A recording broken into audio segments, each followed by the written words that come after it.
You can be in either overly populated and super crowded city areas, always surrounded with people, yet you feel lonely, isolated.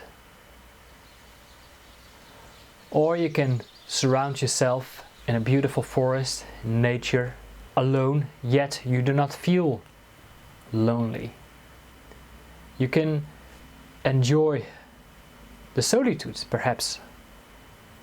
So what exactly is the purpose and the power of solitude? What can you find in there? So nowadays, when pressure in our work environment and the pressure and the stress of life, the only people we actually surround ourselves with are most of the times our co-workers, our colleagues. And that might work great if, of course, you are working together on a purpose that makes you feel bigger than, trying to take care of your own needs. And you can lift each other up and you can get along with each other very, very well. And perhaps you're even spending some out of the office hours together, enjoying a pint perhaps, which can work great. But if that is not the case and your work or even the people you surround yourself with can eventually start to drain you, exhaust you, gives you too much stress, too much anxiety. And then of course what you are really longing for is more solitude. Solitude to just be with yourself. To be with yourself in order to think your own thoughts and not the thoughts and the ideas from others that are projected upon you, that you believe you need to adapt to in order to be socially accepted. Because we are always creating an identity based on how others want us to perceive.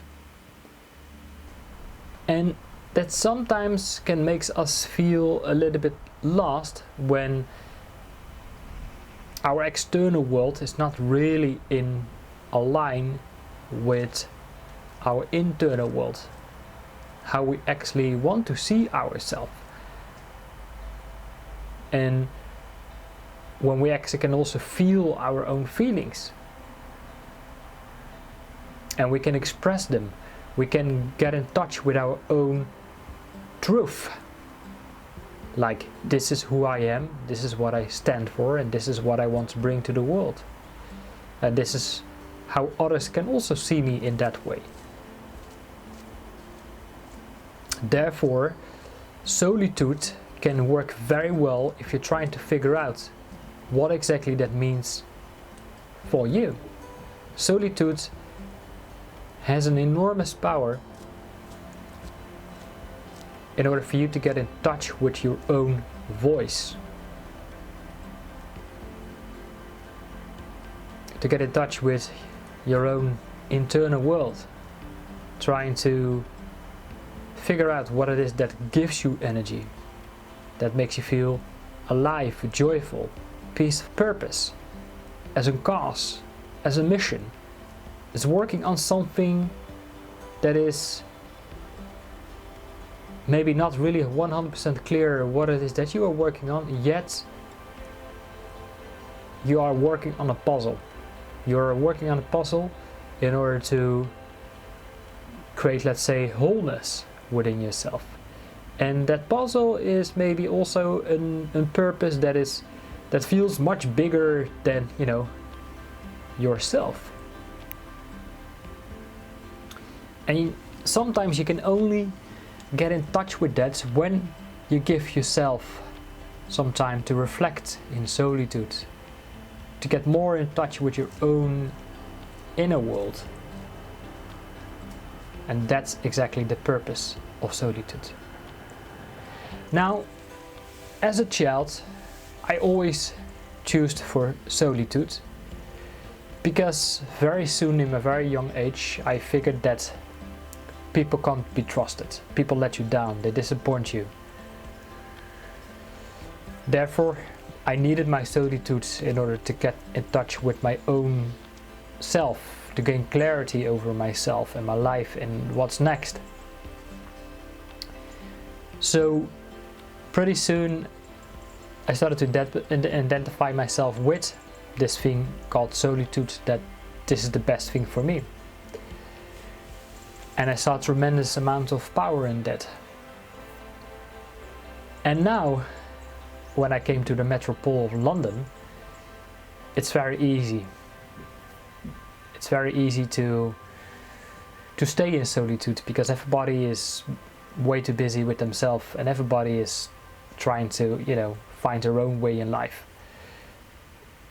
Occupied with their own head. Everybody is living in their own head.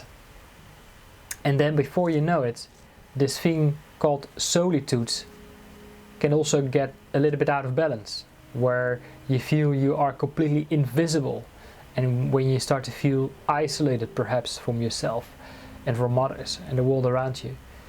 And that is another dangerous thing we must become aware of. When you start to feel you have an enormous longing for connection, but what does that connection mean to you? So that's the question I want to give to you for today. It's something you can reflect on, like what will be the ideal balance for you of solitude,